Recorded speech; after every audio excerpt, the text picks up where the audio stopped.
Real estate ಉದ್ಯಮಿ ನಾರಾಯಣ ರೆಡ್ಡಿಗೆ ಹೇಳಿ ಧಿಕ್ಕಾರ. ಅಕ್ರಮ ಮರಳು ಮಾಫಿಯಾ ನಾರಾಯಣ ರೆಡ್ಡಿಗೆ ಹೇಳಿ ಧಿಕ್ಕಾರ. ಬೇಕೇ ಬೇಕು, ಬೇಕೇ ಬೇಕು. ಹೆಣ್ಣು ಮಕ್ಕಳ ಬಾಕ ನಾರಾಯಣ ರೆಡ್ಡಿಗೆ ಹೇಳಿ ಧಿಕ್ಕಾರ. ಬೇಕೇ ಬೇಕು.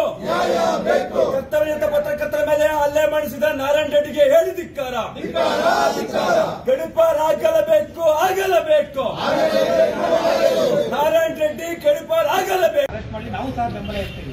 ಕರ್ನಾಟಕ ಕಾರ್ಯನಿರತ ಪತ್ರಕರ್ತರು ಯಾವುದೇ ಕಾರಣಿ ನಕಲಿ ಪತ್ರಕರ್ತನ ಯಾವತ್ತೂ ನಾವು ಒಳಕೆ ಬಿಟ್ಕೊಳಲ್ಲ. ನಮ್ಮ ಸಂಘದಲ್ಲಿ ಅಂತವ್ರು ಆಸ್ಪದ ಕೊಡಲ್ಲ.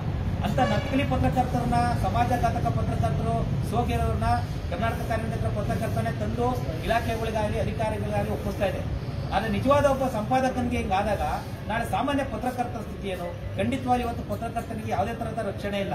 ಒಂದು ವ್ಯಕ್ತಿ ಅಪಘಾತ ಆದ್ರೆ ಅದೊಂದು ರಕ್ಷಣೆ ಇಲ್ಲ.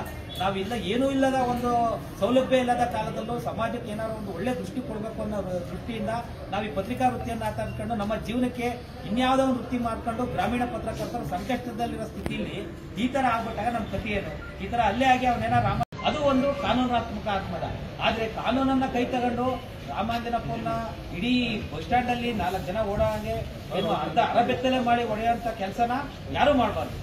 ಅದು ಪತ್ರಕರ್ತನಿಗೆ ಇವತ್ತೇನು ಸಮಾಜದಲ್ಲಿ 4 ಅಂಗಗಳು: ಶಾಸಕಾಂಗ, ಕಾರ್ಯಾಂಗ, ನ್ಯಾಯಾಂಗ ಹಾಗೂ ಪತ್ರಿಕಾ ರಂಗ. ಇದು ಒಂದು ಸಮಾಜದ ಒಂದು 4ನೇ ಸ್ತಂಭ. ಅಂತ ಸ್ತಂಭದ ಅಡಿಯಲ್ಲಿ ಕೆಲಸ ಮಾಡುತ್ತಿರುವಂತ ಪತ್ರಕರ್ತನಿಗೆ ಈ ರೀತಿ ಆದ್ರೆ ಒಬ್ಬ ಸಾಮಾನ್ಯ ನ್ಯಾಯ ಕೇಳಿದ ಒಬ್ಬ ಸಾಮಾನ್ಯ ವ್ಯಕ್ತಿ ಇನ್ನೊಬ್ಬ ವ್ಯಕ್ತಿನ ದೌರ್ಜನ್ಯ ವಿರುದ್ಧ ಏನಾದ್ರು ನ್ಯಾಯ ಕೇಳಿದ್ರೆ ಇನ್ಯಾವ ರೀತಿ ಆಗ್ಬೋದು. ಆದ್ರಿಂದ ಈಗಾಗಲೇ ನಮ್ಮ ಏನು ಪೊಲೀಸ್ ಇಲಾಖೆ ಅವ್ರನ್ನ ಪರವಾಗಿ ಅವರ ಮೂಲಕ ನಾವು ಇವತ್ತು ಸರ್ಕಾರಕ್ಕೆ ಸಲ್ಲಿಸ್ತಾ ಇದ್ದೀವಿ.